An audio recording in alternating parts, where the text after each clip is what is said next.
পাকিস্তানে গিয়েছিলাম 2004 সনে। জামাত ইসলামের একজন এমপি আমার সাথে গিয়েছিলেন সাফমা কনফারেন্সে। আমি মুক্তিযোদ্ধা জেনে পাকিস্তান অ্যাসেম্বলির একজন এমপি জামাত ইসলামের এমপির সাথে যে তুচ্ছ তাচ্ছিল্য আমাকে করেছিল, I can't forget that situation because I was A freedom fighter. কিন্তু তবু মাননীয় স্পিকার, দেশের অর্থনীতির বৃহত্তর স্বার্থে চুপ করে থাকি, কিছু বলি না। কিন্তু যখন বেশি বাড়াবাড়ি করে তখন বলতে ইচ্ছা করে, তোরা রাজাকার, তোরা আল থামস, তোরা আল বদর। উনি কালকে বলেছেন উনাকে কেন এত কসলায়। মাননীয় স্পিকার, আমি একটু কসলে দিতে চাই। উনি কয়েকদিন আগে শিশু পরিবারে গিয়েছিলেন, শিশু হাসপাতালে গিয়েছিলেন। তো উনি যখন গেলেন, আমি বদ্ধতা স্বরূপ, উনি বিরোধী দলীয় নেতা, ওনাকে বললাম, মাননীয় বিরোধী দলের নেতা, আপনি তো গেলেন, আমাকে বললে তো আপনাকে রিসিভ করার ব্যবস্থা করতাম। কয় না না না, আপনার লোকজন ওইখানে মানুষ অনেক ইজ্জত করেছে। আমি কি জানলেন? খুবই ভালো ম্যানেজ করেছেন, রুগীরা বলেছে ভালো আছে, ট্রিটমেন্ট চলছে। আমি বলছি ধন্যবাদ। নরসিংদী 4 আসন থেকে নির্বাচিত মাননীয় সদস্য জনাব সর্দার মোহাম্মদ সাকাওয়াত হোসেন। জনাব সর্দার মোহাম্মদ সাকাওয়াত হোসেন, আপনার সময় 8 মিনিট। ধন্যবাদ আপনাকে। আলহামদুলিল্লাহ। মাননীয় স্পিকার, মহামান্য রাষ্ট্রপতির ভাষণের উপর আনীত ধন্যবাদ প্রস্তাবে আমাকে বক্তব্য রাখার সুযোগ দানের জন্য আপনাকে ধন্যবাদ। মাননীয় স্পিকার, অনেককে আপনি সময় বাড়িয়ে দিয়েছেন। কেউ আপনাকে চা খাইয়েছে, সময় দিয়েছেন। কেউ আপনার সাথে ওকালতি করেন, কোর্টের বারান্দায় ঘুরেছে, সময় দিয়েছেন। মাননীয় স্পিকার, আমি একজন মুক্তিযোদ্ধা, 71-এর মুক্তিযুদ্ধের একজন কমান্ডার ছিলাম। মহান স্বাধীনতার ঘোষক শহীদ রাষ্ট্রপতি জিয়া রহমানের ডাকে যুদ্ধ করেছি দেশের জন্য। কাজে আমাকে ওনার বদলতে সময় ডাবল দিতে হবে। মাননীয় স্পিকার, ধন্যবাদ। মাননীয় সদস্য, আপনি যদি আমার 2 থানার 2 হসপিটালকে একদম ইকুইপড করেন তাহলে 2 মিনিট বাড়াবো। ওকে মাননীয় স্পিকার, করবেন তো ইকুইপ, I তাই give তো? you the commitment to do that. G, But আগে to শেষ take করেন। your preparation to allow me more time. মাননীয় স্পিকার, ফেসিবাদ ও ফেসিবাদের দূষরদের সকল ষড়যন্ত্রকে তুচ্ছ জ্ঞান করে অনুরাগের প্রাবল্যে, দেশের প্রতি মমত্ববোধ এবং ভালোবাসার টানে আমাদের আজকে প্রধানমন্ত্রী, জাতীয়তাবাদী দলের চেয়ারপারসন, শহীদ রাষ্ট্রপতি, স্বাধীনতার ঘোষক জিয়া রহমান এবং সাবেক প্রধানমন্ত্রী বেগম খালেদা জিয়ার সুযোগ্য সন্তান তারেক রহমান অনুরাগের প্রাবল্যে সকল বাধাকে তুচ্ছ জ্ঞান করে বাংলার জমিনে পা রেখেছিলেন 25/12/2025। এয়ারপোর্টের মাটিতে পা রেখেছিলেন, দেশের প্রতি মমত্ববোধকে বোঝানোর জন্য হাতে মাটি তুলে নিয়েছিলেন। আর সেই মাটির পরশ, সে মাটির গ্রাণ বাংলাদেশের 18 কোটি মানুষের ভিতর পৌঁছেছিল, যার ফলশ্রুতিতে 2026-এর 12ই ফেব্রুয়ারি বাংলাদেশের জনগণ 2/3 মেজরিটি দিয়ে আমাদের মাননীয় নেতাকে দেশের প্রধানমন্ত্রী করেছেন। জনাব স্পিকার, আমাদের মাননীয় প্রধানমন্ত্রী দেশের দায়িত্বভার গ্রহণ করেছেন।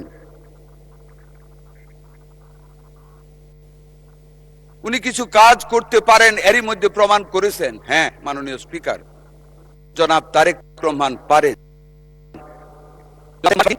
সংসদে বসে অন্যান্য সাধারণ সদস্যদের মতন আমাদের সাথে সংসদীয় কাজে অংশগ্রহণ করেন। হ্যাঁ, তিনি পারেন।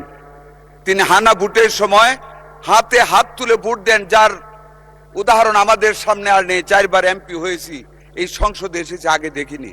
উনি হাত তুলে ভোট দেন। হ্যাঁ, তারেক রহমান পারেন। Yes he can. উনি ট্রাফিক সিগন্যালে থেমে থাকেন, প্রধানমন্ত্রীর অহংকার নিয়ে না মেনে চলে যান না একা একা। হ্যাঁ, তারেক রহমান সাহেব পারেন। কি পারেন মাননীয় স্পিকার? এই যে কাল রাত থেকে যে বৃষ্টি হলো, আমাদের উজানের পানির ঢলে নিম্নাঞ্চল ডুবে যাচ্ছে, সাথে সাথে রাতের অন্ধকারে দুর্যোগ ব্যবস্থাপনা মন্ত্রীকে অর্ডার দিলেন ওনাদের জন্য, সেই ভুক্তভোগী কৃষকদের জন্য সাহায্য পাঠাতে আগে দেখিনি এত তাড়াতাড়ি, এত ঝটিকাপূর্ণ সময় নিয়ে মানুষের সাহায্যে এগিয়ে যেতে। সম্রাট বাবরের মতন উনি সকল মানুষের খোঁজ রাখেন, কখন কোন সময় কত তড়িৎ গতিতে মানুষের সহযোগিতা করা যায়। তারেক রহমান সেটা করেন। হ্যাঁ, এই দেশের জনগণকে ধন্যবাদ জানাই মাননীয় স্পিকার, যে এই দেশের জনগণ জনাব তারেক রহমানকে প্রধানমন্ত্রী করেছেন। একটি নতুন ইতিহাস আমরা সংযোজিত করতে চাই ইতিহাসের সাথে। মাননীয় স্পিকার, এই পবিত্র সংসদের প্রসিডিংসে কিছু জিনিস আসা উচিত। মাননীয় স্পিকার, 16 তারিখে স্বাধীনতা পতাক অনুষ্ঠানে এই মাসের এপ্রিলের উসমানী মিলনায়তনে আপনিও ছিলেন মাননীয় স্পিকার। কি ইতিহাস দেখলেন? স্বাধীনতার পতাক সেদিন কে পালেন মাননীয় স্পিকার? অনেকের সাথে কাকে দেয়া হলো? সংসদীয় গণতন্ত্রের প্রবক্তা, স্বৈরাচার বিরোধী আন্দোলনের পুরোধা, 3 বারের মাননীয় প্রধানমন্ত্রী বেগম খালেদা জিয়াকে বাংলাদেশের জনগণের পক্ষ থেকে স্বাধীনতা পদক মরণোত্তর পুরস্কার দেওয়া হলো। মাননীয় স্পিকার, কে দিলেন সে পুরস্কার? স্বাধীনতার ঘোষক বেগম খালেদা জিয়ার সন্তান, গর্বিত সন্তান তারেক রহমানের হাত থেকে বেগম খালেদা জিয়ার জন্য মরণোত্তর স্বাধীনতা পুরস্কার নিলেন। কে নিলেন মাননীয় স্পিকার? বেগম খালেদা জিয়ার সন্তানের হাত থেকে তারই নাতনি জায়মা রহমান দাদির জন্য পুরস্কার নিলেন। এ যে এক ইতিহাস বাংলাদেশের স্বাধীনতার ইতিহাসে, পূর্ববর্তী এবং পরবর্তী ইতিহাসে জিয়া পরিবারের যে অনবদ্য ইতিহাস সৃষ্টি হয়েছে। স্বাধীনতার ঘোষণা দিয়েছেন জিয়া রহমান। শুধু তাই না মাননীয় স্পিকার, আজকের এই বক্তব্যের শুরুতে অবনত মস্তকে শ্রদ্ধা জ্ঞাপন করি, মাগফিরাত কামনা করি আল্লাহর কাছে শহীদ রাষ্ট্রপতি জিয়া রহমানের জন্য, যিনি এদেশের স্বাধীনতার ঘোষণা দিয়েছিলেন। শুধু স্বাধীনতার ঘোষণা নয় মাননীয় স্পিকার, স্বাধীনতার ঘোষণা পরবর্তীতে যিনি 9টি মাস পাক হানাদার বাহিনীর বিরুদ্ধে জেট ফোর্সের কমান্ডিং অফিসার হিসাবে, জেট ফোর্সের অধিনায়কত্ব করে বাংলাদেশের স্বাধীনতা যুদ্ধকে ত্বরান্বিত করেছিলেন মাননীয় স্পিকার। পরবর্তীতে ওখানে থেমে থাকেননি মাননীয় speaker. Yes, this family can do something special. কি করেছেন মাননীয় স্পিকার? 75-এর 7ই নভেম্বর জাতি যখন দিশাহারা হয়ে পড়েছিল, আইন শৃঙ্খলা পরিস্থিতি যখন ভেঙে গিয়েছিল, ক্যান্টনমেন্টের ভিতরে যখন সৈনিকদের মধ্যে বিশৃঙ্খলার সৃষ্টি হয়েছিল, যখন জিয়া রহমানকে গৃহবন্দী করে রাখা হয়েছিল, মাননীয় স্পিকার, বাংলাদেশের সিপাহী জনতা সেদিন জিয়া রহমানকে কাঁধে করে বাংলাদেশের আবার ক্ষমতার ভার দিয়েছিলেন চালানোর জন্য।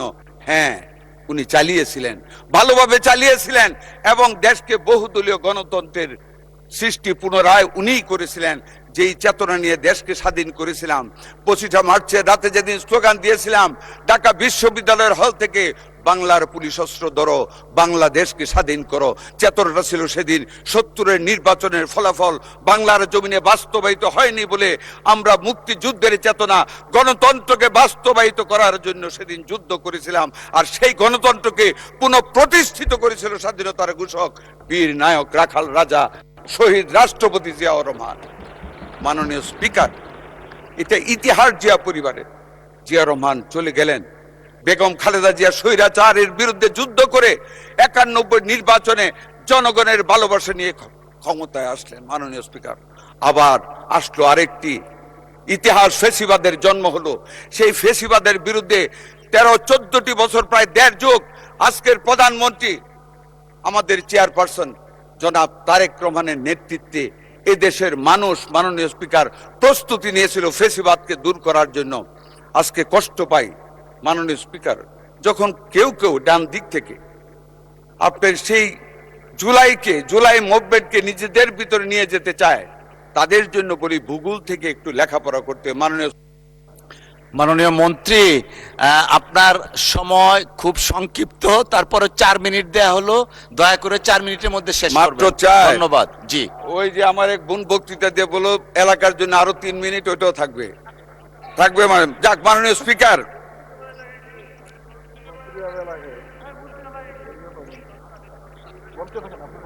মাননীয় স্পিকার, যে কথাটি বলতে চেয়েছিলাম, কোথায় আসছিলাম, ভূগোলে। মাননীয় স্পিকার, আগ্নেয়গিরির অগ্নুৎপাত যখন ঘটে সেটা একদিনে ঘটে না। আগ্নেয়গিরির অগ্নুৎপাতের ফলে যে লাভাটা বের হয় তা অনেক আগে থেকে সৃষ্টি হয়।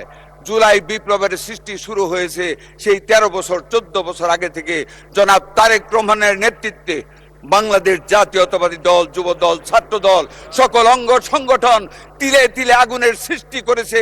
যে আগুন জ্বলেছিল সেই জুলাই বিপ্লবের মাধ্যমে সেই দিন ফেসিবাদকে বিদায় নিতে হয়েছিল। মাননীয় স্পিকার, আমি একজন মুক্তিযোদ্ধা, আমি 71 দেখেছি। মাননীয় স্পিকার, বর্ডারে যুদ্ধ করেছি, বিলোনিয়া সীমান্তে। আজকে যারা গণতন্ত্রের সবক দিতে চায়, যারা 71কে 24-এর সাথে সম্পৃক্ত করতে চায়, খাটো করে দেখতে চায়, মাননীয় স্পিকার একটি কথাই বলতে চাই, ভালোভাবে আচরণ করে যাচ্ছি। বদ্ধতার সাথে দেশের বৃহত্তর স্বার্থে আমাদের নেতা জনাব তারেক রহমান ঐক্যের ডাক দিয়েছেন। বিদ্যুতের সমস্যার সমাধানে সর্বদলীয় এই সংসদ থেকে কমিটি করেছেন। মাননীয় স্পিকার, বেশি বাড়াবাড়ি না করার জন্য অনুরোধ করব। পাকিস্তানে গিয়েছিলাম 2004 সনে। জামাত ইসলামের একজন এমপি আমার সাথে গিয়েছিলেন সাফমা কনফারেন্সে। আমি মুক্তিযোদ্ধা জেনে পাকিস্তান অ্যাসেম্বলির একজন এমপি জামাত ইসলামের এমপির সাথে যে তুচ্ছ তাচ্ছিল্য আমাকে করেছিল, I can't forget that situation because I was A freedom fighter. কিন্তু তবু মাননীয় স্পিকার, দেশের অর্থনীতির বৃহত্তর স্বার্থে চুপ করে থাকি, কিছু বলি না। কিন্তু যখন বেশি বাড়াবাড়ি করে তখন বলতে ইচ্ছা করে, তোরা রাজাকার, তোরা আল শামস, তোরা আল বদর। মাননীয় স্পিকার, স্বাধীনতার পরে ধানমন্ডির 2 নম্বরের সেই সারা ভবন হোয়াইট হাউস দেখেছি। হল থেকে একটি নান রুটি নিয়ে যেতাম আমরা, ছাত্রদের দল একটি হাত বাড়িয়ে দিত সেই দর্শিতা বোনেরা। যেই মেয়েটির হাত সেই বয়সে হওয়ার কথা ছিল গোলগাল, সেই মেয়েদের হাত ছিল দুর্গন্ধে ভর্তি, চামড়া ছিল উস্কো খুস্কো। তারা দর্শিতা, কারো বুকে ছিল 8 মাসের সন্তান, কেউ ছিল অন্তঃসত্ত্বা, জীর্ণ শীর্ণ চেহারা। আজকে যদি আমাদেরকে বেশি খোঁচানো হয়, মাননীয় স্পিকার, সেই ইতিহাস আমরা ভুলে যাইনি। আমরা মুক্তিযোদ্ধা, দেশটাকে স্বাধীন করেছি। স্বাধীনতার পাওয়া সেই দেশটিকে গড়ার লক্ষ্যে ঐক্য করতে চাই, কিন্তু আদর্শের বিরুদ্ধে গিয়ে নয়। আমাদের সমঝোতা, এটা দেশের উন্নয়নের স্বার্থের সমঝোতা, আদর্শের সমঝোতা নয়। আমাদের বিরোধী দলীয় নেতা এখন নেই, উনি কালকে বলেছেন উনাকে কেন এত কসলায়। মাননীয় স্পিকার, আমি একটু কসলাইতে চাই। উনি কয়েকদিন আগে শিশু পরিবারে গিয়েছিলেন, শিশু হাসপাতালে গিয়েছিলেন। তো উনি যখন গেলেন, আমি বদ্ধতা স্বরূপ, উনি বিরোধী দলীয় নেতা, ওনাকে বললাম, মাননীয় বিরোধী দলের নেতা, আপনি তো গেলেন, আমাকে বললে তো আপনাকে রিসিভ করার ব্যবস্থা করতাম। কয় না না না, আপনার লোকজন ওইখানে মানুষ অনেক ইজ্জত করেছে। আমি কি জানলেন? খুবই ভালো ম্যানেজ করেছেন, রুগীরা বলেছে ভালো আছে, ট্রিটমেন্ট চলছে। আমি বলছি ধন্যবাদ। উনি তো একদিনও এই যে বিএনপি সরকারের নেতৃত্বে আমরা এত কষ্ট করে অতীতের সরকারের সকল ব্যর্থ,